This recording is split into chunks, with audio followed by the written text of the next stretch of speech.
Salvete amici, Magister McKee here, with an advanced tip for Imperator Rome. We finance professors have hobbies, and one of mine is playing Imperator Rome. I'm creating a collection of advanced tips I've learned about playing this game in case you want to have a study break, or play Crusader Kings in Imperator. This is the third of several videos going over the Bloodline traits in the Invictus mod as of update 1.9.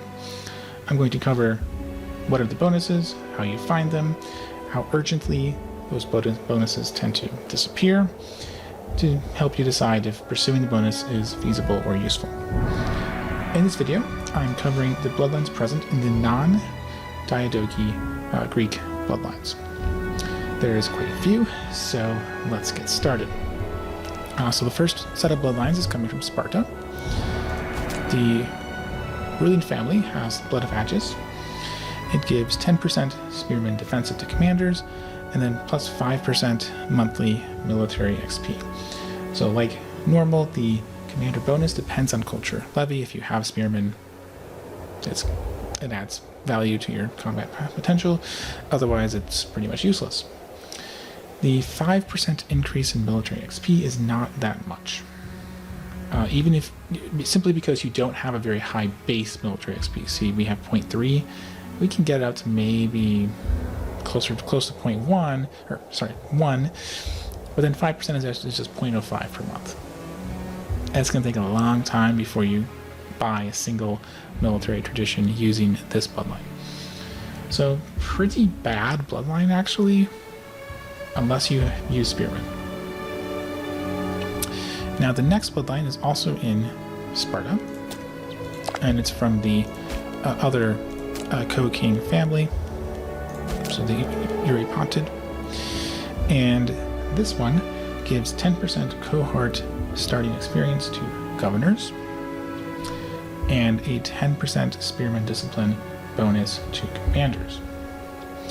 Now, the cohort bonus is mostly going to help you increase your military XP, but it's actually really a lot better than the Aegeid bloodline. So I will have a video about how to farm military XP in the video description here, but basically it increases your military XP for your levies. When you disband them, you get XP based on how much cohort experience each cohort has.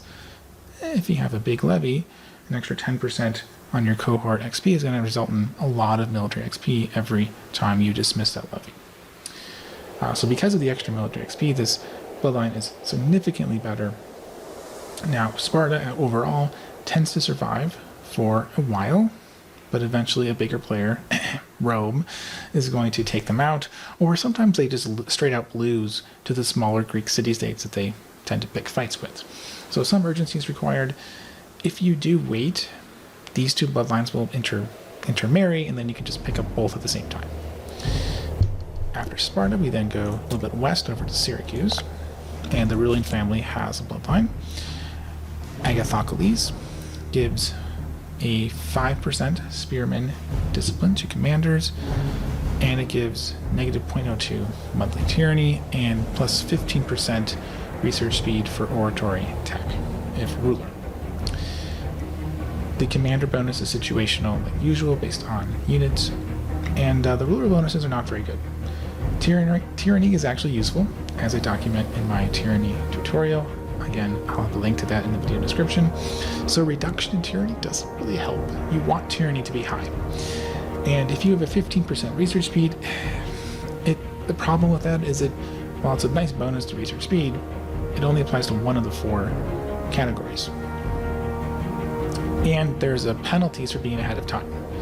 So you get diminishing returns. And the returns are limited because you only get oratory faster, not all 4 faster. Now, Syracuse tends to be squished between Rome or Carthage, so pretty quickly it's going to go away. So if you want this one, there's some urgency required. Fortunately, it's not a very good one, so if you lose out on it, it's not that big of a deal. Alright, now we're going to go way east and north to the Bosporan Kingdom. The ruling family, again, the Spartacids, have 12% local citizen output if governor, and then 5% commerce income as rulers. So the commerce income gives you a nice economic bonus. And then the citizen output gives you a bonus to manpower and research. Both are useful. Now, Bosporan Kingdom tends to be a mixed. Sometimes it does well because it beats Scythia in the early war. Sometimes it loses to Scythia in early war, and then it dies out. So there may be some urgency required. Pay attention to how well it's doing against its neighbors. Sometimes it wins, sometimes it doesn't. Now, if we go even further east, over to Bactria, which, yes, is actually Hellenistic, there are 3 bloodlines. One bloodline is present in the ruling family at game start. And Sophites, you get plus 10% heavy cavalry for commanders, defense, and you get plus 1 diplomatic reputation if you're a ruler. Commander bonus is situational, like always. And actually the Diplo rep is quite nice because it increases your aggressive expansion decay if you're at peace. So it reduces aggressive expansion more. That's always a great bonus to have. There are 2 additional bonuses where you don't see them at game start because they are triggered through events. The first one is the Diadochi bloodline. It gives minus 50 loyalty to the Overlord and minus 5 army maintenance to rulers. It's basically intended to trigger Bactria's revolt against the Seleucids. Loyalty to Overlord, completely useless. You don't need it. Now, the army maintenance, if you use legions or mercenaries, it'll reduce the economic cost of these. Otherwise, it doesn't do anything for you either. So, not a great bloodline. And then the Menander bloodline gives 0.05 population growth for governors, 5% unintegrated culture and happiness, and 5% commerce for rulers. All 3 of these are pretty nice. Nice boost to your economy and population happiness, so a pretty good one to pick up, except it's triggered by event, so there's no guarantee it'll happen. It may sometimes happen with the AI, but often you're not going to see it. Now, Bactria typically does not die quickly, so picking up at least the one that's present at game start is not that urgent. And if you're not playing as Bactria, you're probably not going to see those 2 bloodlines from the event, but if they show up, you can pick them up along with the Sophatid bloodline. Alright, now back west, over to Epirus. And I've already talked about them because they have the blood of Argead, but the Pyrrhus himself has his own bloodline, bloodline of Achilles, and he gives 10% spearman offense to commanders and 10% siege ability to rulers. So like usual, unit bonus depends on culture. If you have spearmen, good bonus. If you don't, not very useful. Siege ability depends on how much sieging you do versus assaults. If you do lots of sieges and no assaults, it'll save you a lot of time. If you do assaults and don't do sieges, it won't save you very much time. Assaults are generally better. Sieges, if you know what you're doing. I, again, have a video about how to do assaults. They cost manpower, but they tend to be more effective and much, much faster, which one of the reasons they're more effective than doing sieges. Now, this is also a very time-sensitive bloodline. Epirus is, well, they pick fights with Rome, and Rome wins pretty much always. So Epirus will die out pretty quickly once Rome crosses the sea here, and then this bloodline goes away. Also, the Argead bloodline would probably disappear too, and that one's a really good one. So, not a great bloodline because all you have is a commander bonus and a bonus that you shouldn't need if you're doing assaults. Next, Athens. Athens has a bloodline in the Demosthenes family. This bloodline is pretty bad. It gives 10% for defense to governors, 10% spearman defense for commanders, and 10% garrison size for rulers. Fort defense is not very helpful. It just increases the amount of time that your enemies have when sieging your forts. They shouldn't be sieging your forts very much. This bonus is not going to help you very often. Commander bonus, situational based on unit type. And then your ruler bonus is garrison size. So you have a larger garrison size for all your forts, which is only relevant if your fort is being assaulted. AI never assaults. They basically never do it, so it doesn't really do anything for you. So it's almost a completely useless bonus. Probably one of the worst Bloodline bonuses that exist. So a really terrible Bloodline. There's basically nothing there unless you want to use Spearmen. Athens does tend to stick around for a while, despite being a pretty small country, often as a vassal to one of the larger Diadochi states.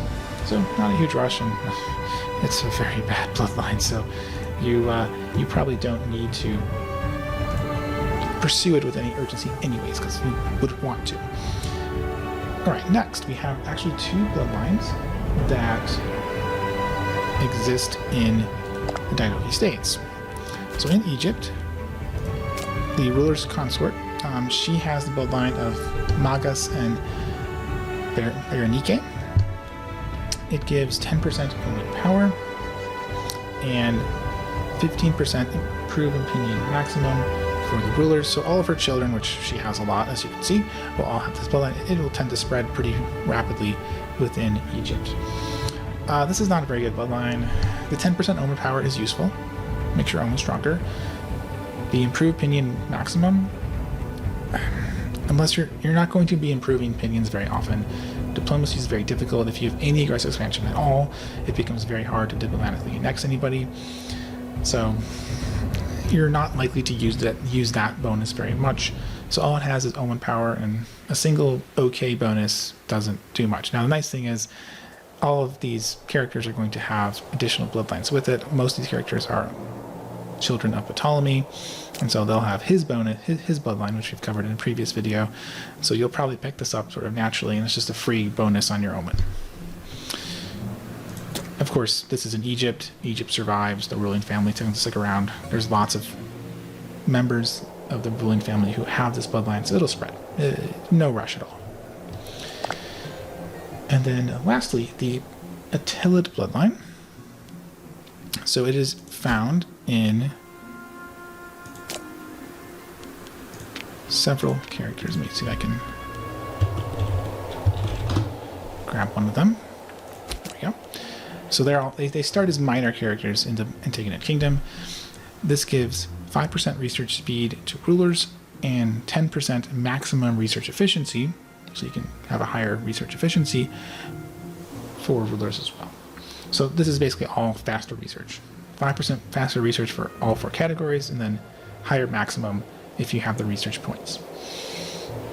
Not a useless bonus like improved opinion is, but you have ahead of time penalties. So you get your innovations faster, but there are diminishing returns. Now, this bloodline will tend to survive. It survives the collapse of the Antigonid Kingdom because this family becomes the ruling family of Pergamon, which forms out of a chunk of the Antigonid Kingdom after the starting ruler dies. So it tends to survive a while. Not a huge rush, also not super valuable. Alright, so overall, none of the bloodlines, particularly ones that you can actually get, are very great. A bunch of them are pretty awful. Like Athens, Pyrrhus even is pretty bad. And so, fortunately, most of these bloodlines are pretty easy to acquire. There's not a lot of time sensitivity, but there are a few that tend to die out. So if you're trying to collect them all or collect the particular ones, you'll need to move quickly for those. If you found this video helpful for your study break, please comment, like, and/or subscribe so that others can find this video too. Happy not studying or playing Crusader Kings.